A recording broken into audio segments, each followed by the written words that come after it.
George, good to speak to you. First up, congratulations. Called back into the Wales squad earlier. Were you expecting it? No, to be honest. I think for me the main focus of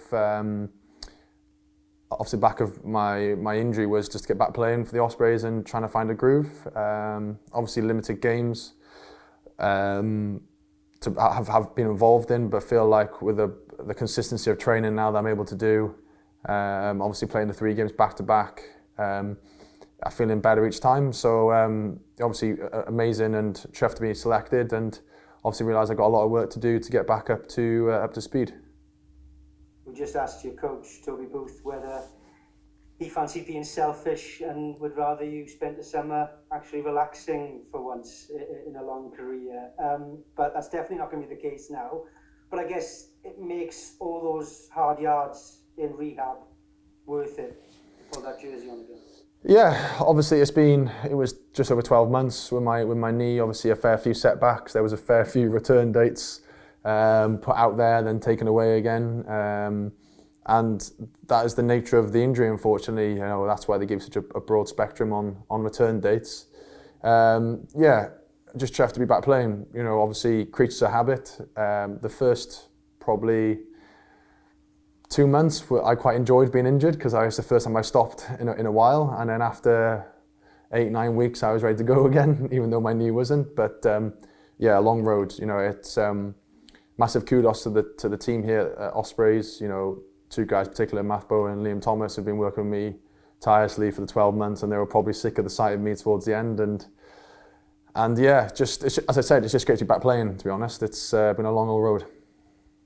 What are you like injured, George? Are you someone that takes it home with you, that you haven't got that outlet on a weekend? Are you a miserable person to be around when you're injured? I'm quite the opposite. Well, obviously I'm not thrilled to be injured, let's put it that way, but I'm very much of the ilk of, you know, trying to be positive energy all the time, bouncing, putting people around you, good people around you, and working hard. There has been some tough times, and they've had to drag me through a few of them, especially in my stroppy stages a few times when obviously that return date was taken away for my own safety and my own benefit. But you know, I think a big part of their job as well was controlling that expectation from myself. You know, I'm, you know, never really, touch wood, had a really long-term injury like that, and to have that ability to, obviously me trying to push as hard as I can every day is going to be a big ask. You know, when you go 6, 7, 8, 9, 10, 11 months, you know, and eventually be back playing at 12, it doesn't half. Yeah, it is. It is a tough balancing act, but.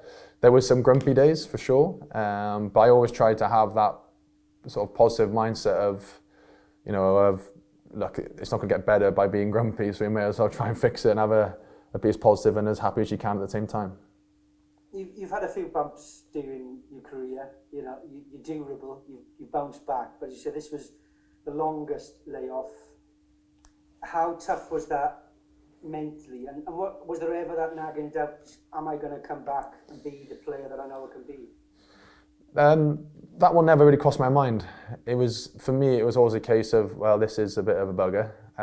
This is not plan A. This was never my plan A, to be honest. And I found it difficult mentally, especially at the start, because I felt I got myself into a good position. You know, I was playing well.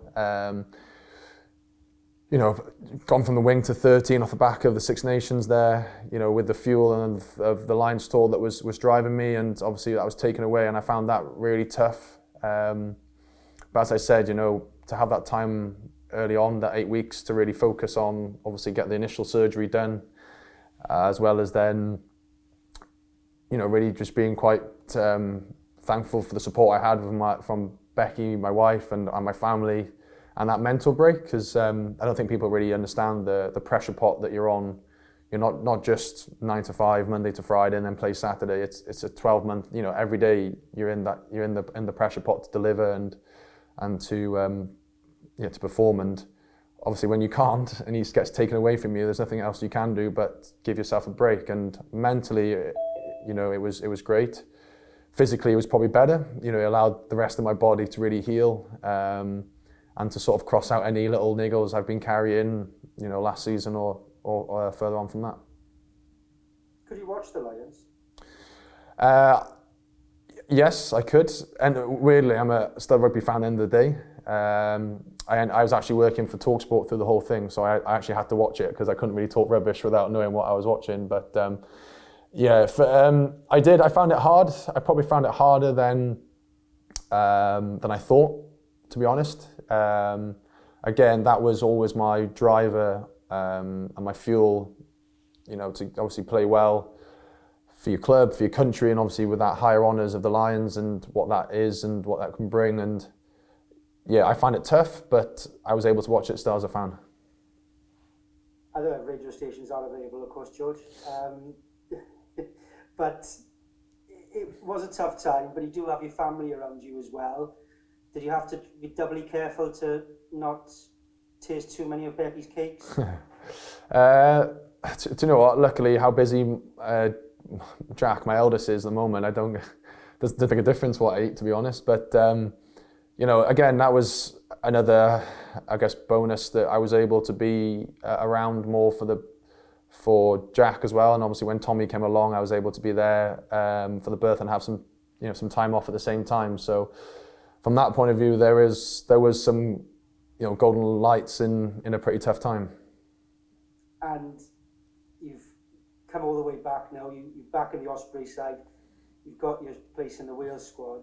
Ospreys first and foremost. There's a Champions Cup place at stake. That would be a nice way to, to say thanks to the guys that have supported you, I guess. Yeah, and obviously how long the season's been and felt for a lot of boys, and obviously I've only featured in this last few games, but to be able to help out in any way to get that would be huge. The graft from the boys has been tremendous, and you know, the last sort of 3-4 games and 3-4 weeks, you see a big change in, I guess, a mindset and a focus, you know, to really try and get that out of this season. It's been incredibly tough.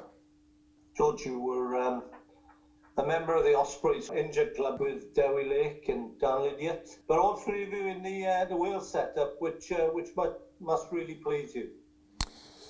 Yeah, obviously it's a testament to the hard work of the medical and S&C team here at the club, but also the graft of the individuals as well. You know, I've obviously firsthand singly worked with and alongside Dan and Dewi, and you know, every day it was tough. Do you know what I mean? And I tried to remain positive and have that focus each day. But you know, for a long-term injury, there's no way you can sustain that. And to have those two guys that were going through Dan the same injury as me, but Dewi slightly different, but going through that graft and that slog at the time is huge. You know, and again, you know, look at the form Dewi's in. He's picked up a few Welsh caps as well, which I tell him it's not down to his hard work, it's the leadership from Lids and myself. You know, Lids has obviously been playing well, obviously gets his position back in the Welsh team now, and it's great to see that the original 3 injured boys have managed to escape and be back playing properly. How have you adapted, George, do you feel, since you returned to rugby? Do you feel it's gone well? Has it been that difficult? It has been difficult for sure. You know, like anything, the way that the game is developing now is obviously you miss a couple of weeks or you miss a year, essentially 12 months like myself. It's the game develops, the physicality, the speed of everything goes up. So I feel like I'm finding my feet okay at the moment. Obviously, limited games this season, but you know, take as much as I can. Probably being tough on myself, would say a bit rusty to start with, but there's always going to be an element of that with the time I've been off. So, you know, for me, it was just a big focus to be back playing and go back to a staple that I know I'm at. And then once I get that volume in and that consistency, then I can really push on then. Do you have any preference, George, as to where you play? Played so long on the wing and now, you know, you've got this late career switch, if you like. Do you have any preference?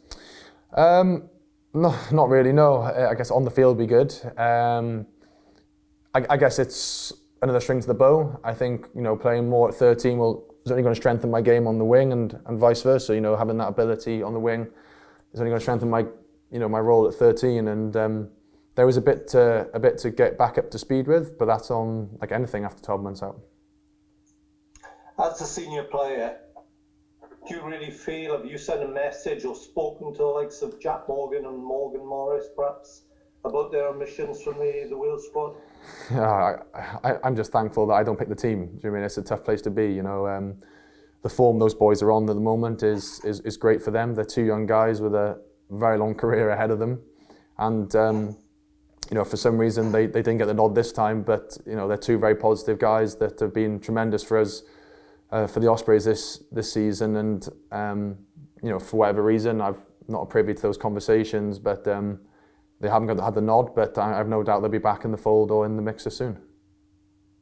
And just last question really, you've come back from injury and yet you've got a virtual cup final really to finish off the season.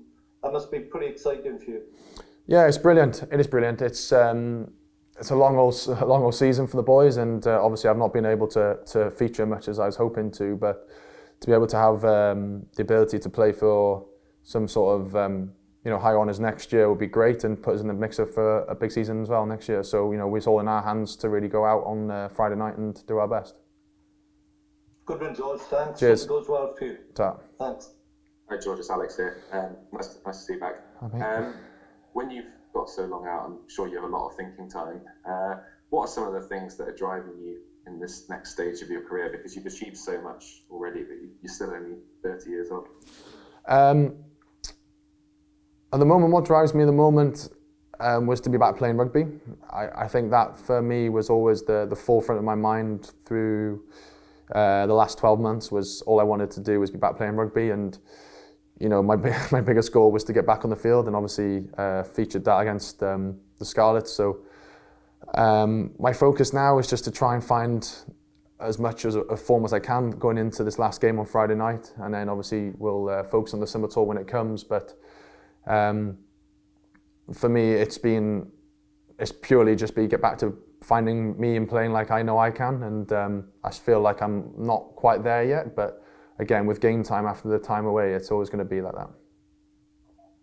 You mentioned the fact that the injury allowed you some other niggles to maybe settle down. Do you feel you can come back, even though it's early days at the moment, better than ever perhaps? In theory, yeah. You'd suggest that obviously the time off allows everything mentally and physically to heal, and certainly my body before getting smashed around again in games was feeling great. And yeah, now it's just, for me, it's just trying to find that consistency again, you know, get back up in there, you know, put my hand up as much as I can. And Chris mentioned you watching the Lions tour. What's it been like to watch Wales in the last year or so? Obviously, the Six Nations was a bit of a tough time for the team. What was that like to be on the sidelines? Yeah, again, it is tough, and I find it it's a weird one because I find it tough because I guess you know, I'd hope that that I'd have the ability to help. Do you know what I mean? And obviously, when I'm injured or not available, or you know, not privy to the sessions, but you know, pushing the boys during the week to get the best out of them for Saturday, it is tough because obviously it's been my life and my career, and a lot of those guys are my friends as well, and I only want to wish them the best whenever they take the field as well. And I did find it tough again. I ended up doing a bit of work at the union around the games, and I probably find it harder being a supporter at the stadium than I did just watching at home. But yeah, it was great to see the fans back. That was for me, that was wicked. But yeah, I did find it really tough when I was doing bits. And just lastly for me, you know, if you were to go and play in South Africa, can you just sort of sum up what it would mean to pull the red shirt back on after the time that you've had away? Yeah, it'd be huge for me. You know, as I've said many a time, it's well documented. For me, I never thought I'd get one cap. So to be able to have that. The honour of putting in a Welsh jersey again would be huge. You know, what a place to go and tour. 3 tests is going to be tough out there, and the boys know that. So for me, it's just a case of getting back in and really pushing on now, and for you know, big push and get this work done.